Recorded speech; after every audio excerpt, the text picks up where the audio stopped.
Hello teachers, I'm Akhil. I'm the founder and CEO of Questt app. Thanks a lot for taking time out to understand what Questt is. With Questt, we are trying to make education data-driven. We're trying to reduce teachers' time in the process of conducting formative assessments or homework. And in the process, we gather a huge amount of data and help students and teachers to make their education data-driven. We also gamify homework and make homework fun for students. We'll now jump in to see how Questt works.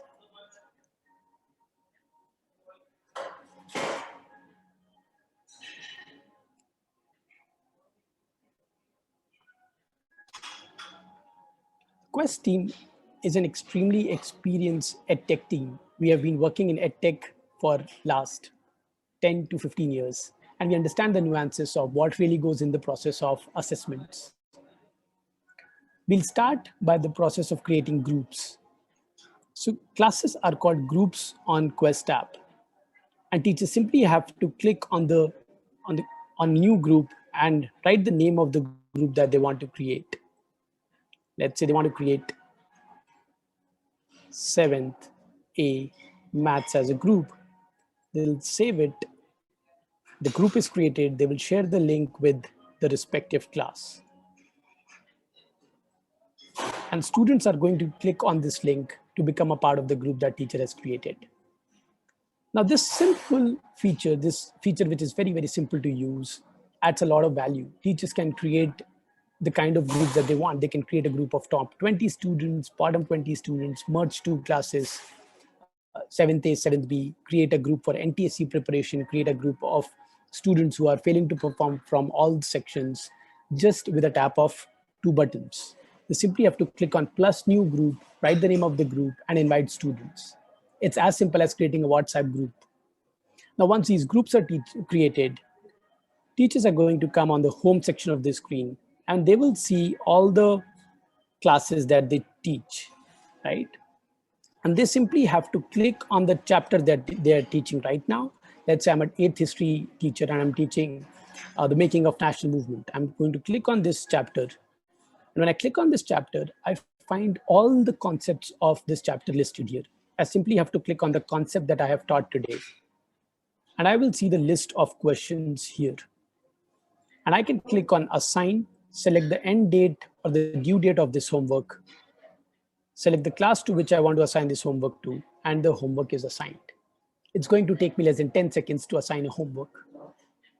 Now you must be thinking that, what if I want to change some questions, delete some questions, add some questions?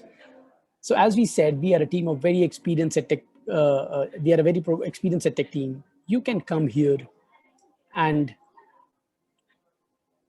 click on edit button on top right of the corner and remove the questions that you don't want to assign to your class just by a single tap. And also add new questions. You can click on plus new question on the top. When you click on plus new question, you see the complete question bank and you can add questions from here.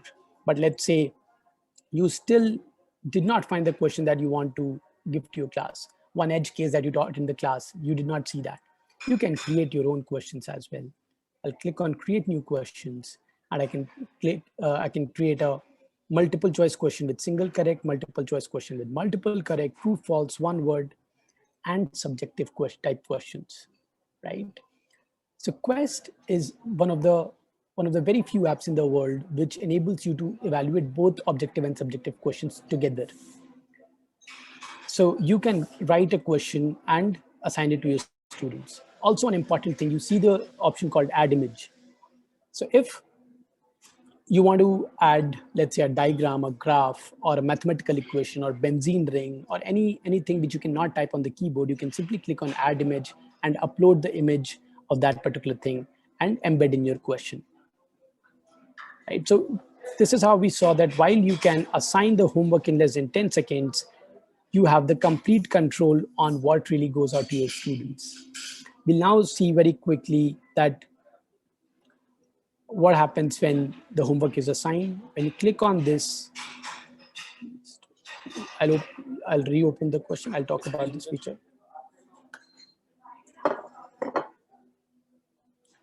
So when you click on the homework that you have assigned, the first thing that you see is the list of the students who have not finished the homework.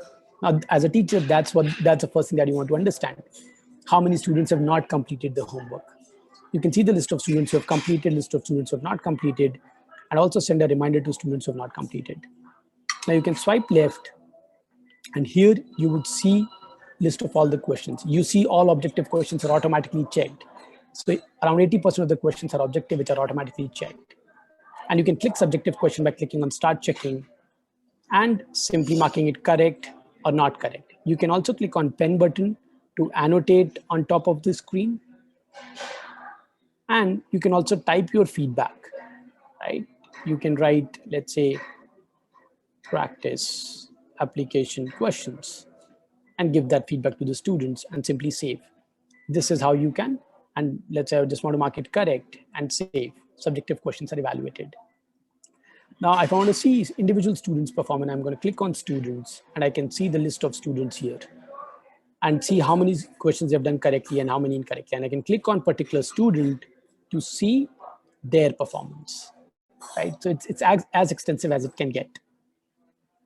Now, there are many other features which we'll explain in detail and which we'll talk about in detail. I will just close this Questt, and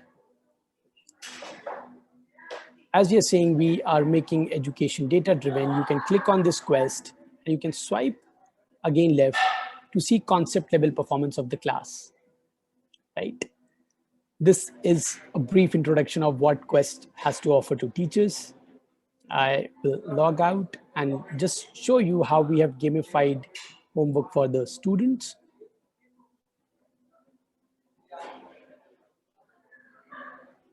And it's simple phone number and OTP login both for teachers and students.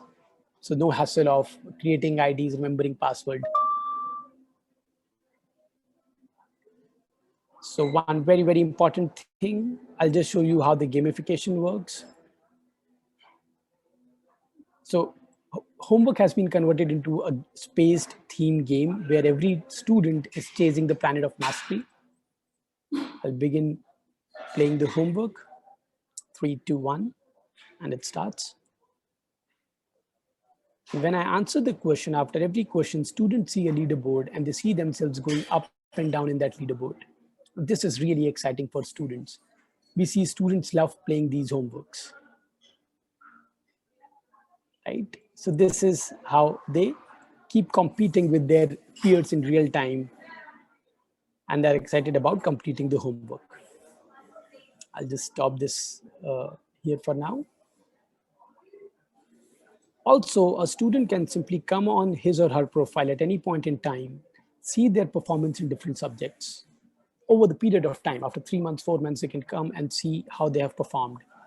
And they can click on any subject to see the concept level performance of each subject. And this gives them the insight of what they have learned and what they failed to learn over a period of time. And they can focus on practicing the things that they failed to learn and can understand their strong and weak concepts. So that's all, teachers. We will explain each and every part in more detail going forward. Thank you.